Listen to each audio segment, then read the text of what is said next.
திருக்குறள் கதைகள். குறள் சிறப்பீனும் செல்வமும் ஈனும் அறத்தினூங்கு ஆக்கம் எவனோ உயிர்க்கு. காட்டில் உணவுகள் இல்லாததால் வேறு காட்டிற்கு செல்வதற்கு. ராணி அக்கா, நம்ம காட்டுல நாளுக்கு நாள் உணவு கம்மியாயிட்டே போகுது. சீக்கிரமாவே வேற காட்டுக்கு போகணும். வேற காட்டுக்கு போய் உணவு இருக்குதான்னு பாத்துட்டு வரலாமா? ஆம், நம்ம காட்டில உணவே இல்ல. வேற காட்டுக்கு போய் தான் உணவு எடுத்துக்கிட்டு வரணும். சரி வா, வேற காட்டுக்கு போய் உணவு எடுத்து வரலாம். அப்படி சொல்லிவிட்டு இருவரும் உணவு எடுத்து வருவதற்காக வேறு காட்டிற்கு சென்றார்கள். வெகு தூரம் சென்றதும் ஒரு பழங்கள் நிறைந்த தோட்டத்தை பார்த்தார்கள். அங்கு சென்று, பானு, இங்க பார்த்தியா? நம்ம காட்டுல உணவே இல்ல. ஆனா இங்க எவ்வளவு உணவு இருக்குது பாரேன். இது எல்லாத்தையும் நம்ம எப்படியாவது எடுத்துக்கிட்டு போயிடலாமா? ராணி அக்கா, இங்க நிறைய உணவு இருக்குது. இதை எல்லாத்தையும் நம்மளால எப்படி எடுத்து போக முடியும்? நாம் வேண்டுமென்றால் தினமும் வந்து எடுத்துக்கொண்டு போகலாம். அப்படியா? நம்மள மாதிரியே யாராச்சும் உணவு தேடி வந்து இதை பார்த்தால் எல்லா உணவையும் எடுத்துக்கொண்டு போய் விடுவார்கள். இந்த உணவுகளை நாம் எப்படியாச்சும் எடுத்துச் செல்ல வேண்டும். இங்கிருக்கும் மொத்த உணவையும் நம்மளால் இப்போதைக்கு எடுத்துச் செல்ல முடியாது. வேண்டுமென்றால் நான் வீட்டை இந்த காட்டிலேயே கட்டினால்தான் நம் இங்கே உணவு எடுத்துக்கொள்ளலாம் என்று இருவரும் பேசிக்கொண்டே இருந்தார்கள். அப்போது அந்த வழியாக காட்டின் தலைவன் கழுகு வந்தது. இவர்கள் இருவரும் அங்கே இருப்பதை பார்த்து அவர்களிடம் சென்று, யார் நீங்கள்? இந்த காட்டில் என்ன பண்ணுகிறீர்கள்? கழுகாரே, நாங்கள் பக்கத்து காட்டில் இருந்து வருகிறோம். எங்கள் காட்டில் உணவில்லாததால் உணவு தேடி வந்தோம்.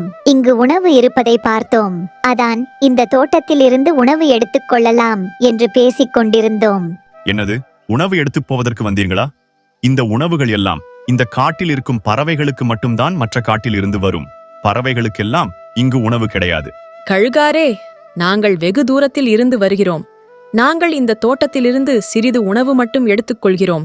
அப்படியா? சரி சரி, நீங்கள் வெகு தூரம் இருந்து வருவதால் உங்களுக்கு இந்த முறை மட்டும் இந்த தோட்டத்திலிருந்து உணவு எடுத்துப் போவதற்கு அனுமதிக்கிறேன். இன்னொரு முறை இங்கு வந்து உணவு எடுக்கக்கூடாது, சரியா? அப்படி கழுகு சொன்னதும் இவர்கள் சரி என்று கூறிவிட்டு அந்த தோட்டத்திலிருந்து உணவு எடுத்துக்கொண்டேன் தன் காட்டிற்கு வந்தார்கள். தன் காட்டில் பசியுடன் இருந்த பறவைகள் இவர்களை பார்த்தார்கள்.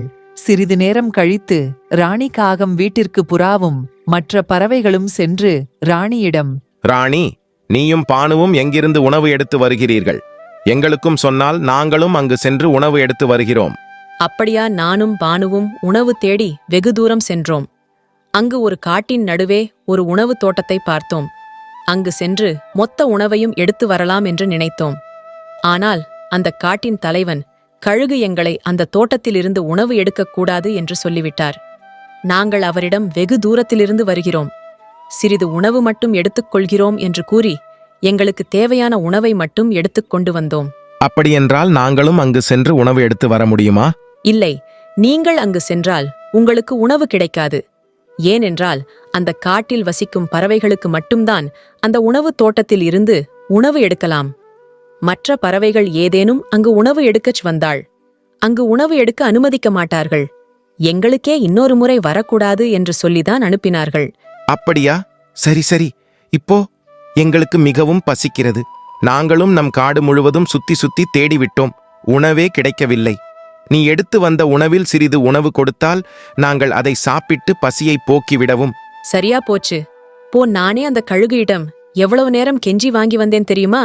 நீங்க சும்மாவே உட்கார்ந்துகிட்டு நான் எடுத்து வந்ததை சாப்பிட்டு போலாம்னு பாக்குறீங்களா? இருக்கிற உணவு எனக்கே பத்தாது. நீங்க வேற எங்கேயாச்சும் போய் உணவு தேடி சாப்பிடுங்க, போங்க என்று சொன்னதும் அங்கிருந்து புறாவும் மற்ற பறவைகளும் பானு வீட்டிற்கு சென்றார்கள். பானு வீட்டிற்கு சென்று பானுவிடம், பானு, நீயும் ராணிக்காகமும் ஒன்றாக சென்று ஏதோ ஒரு காட்டில் இருந்து உணவு எடுத்து வருவதை பார்த்தோம். அதான் உன் வீட்டிற்கு வருவதற்கு முன்னாடியே ராணிக்காகம் வீட்டிற்குச் சென்று எங்கிருந்து உணவு எடுத்து வந்தீர்கள் என்று கேட்டோம். அதற்கு ராணிக்காகம் அங்கு நடந்தவை எல்லாவற்றையும் கூறியது. அதான் நாங்களும் அங்கு சென்று உணவு எடுத்து வரலாம் என்று கேட்டோம். அதற்கு ராணிக்காகம் அந்த காட்டில் வசிக்கும் பறவைகளுக்கு மட்டும்தான் அங்கு உணவு எடுக்க முடியும் என்று கூறியது. அதான் எங்களுக்கு மிகவும் பசிக்கிறது, நீ எடுத்து வந்த உணவில் சிறிது உணவு கொடு என்று கேட்டோம். அதற்கு தர முடியாது என்று கூறியது. அதான் உன்னிடமும் உணவு இருக்கிறது அல்லவா, எங்களுக்கு கொஞ்சம் உணவு கொடுத்தால் நாங்களும் சாப்பிட்டு பசியை தீர்ப்போம். அப்படியா? சரி சரி, என்னிடம் சிறிது உணவு இருக்கிறது. எல்லாரும் சேர்ந்து அந்த உணவை சாப்பிடலாம், சரியா? என்று சொன்னதும் அனைவரும் ஒன்றாக சேர்ந்து பானு எடுத்து வந்த உணவுகளை சாப்பிட்டார்கள். உணவுகளை சாப்பிட்டு முடித்ததும் பானுவிடம், பானு, நீயும் ராணிக்காகமும் சென்றுதான் உணவு எடுத்து வந்தீர்கள். ஆனால் ராணிக்காகம் நாங்கள் கேட்டதற்கு உணவு தர முடியாது என்று கூறியது. ஆனால் நீ எங்கள் பசியை புரிந்து கொண்டு உன் உணவை தந்தாய். உன் நல்ல மனதிற்கு நீ நன்றாகவே இருப்பாய். உனக்கு ஏதேனும் உதவி தேவைப்பட்டால் எங்களிடம் வந்து கேட்கலாம், சரியா? என்று சொல்லிவிட்டு அனைவரும் சென்று விட்டார்கள். சில நாட்கள் கழித்து காட்டில் இருக்கும் பறவைகளுக்கெல்லாம் தலைவராக வைக்கலாம் என்று அனைத்து பறவைகளும் ஒன்று கூட்டினார்கள். அப்போ இது ராணிக்காகமும் பானுகுருவியும் அங்கு வந்தார்கள். அப்போது முன்னாள் தலைவராக இருந்த புறா பானுவை அழைத்தது. அனைவரும் நன்றாக கேளுங்கள்.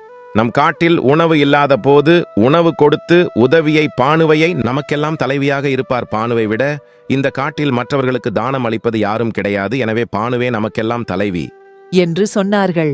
இதை பார்த்த ராணி காகம் தன் செய்த தவறை உணர்ந்தது.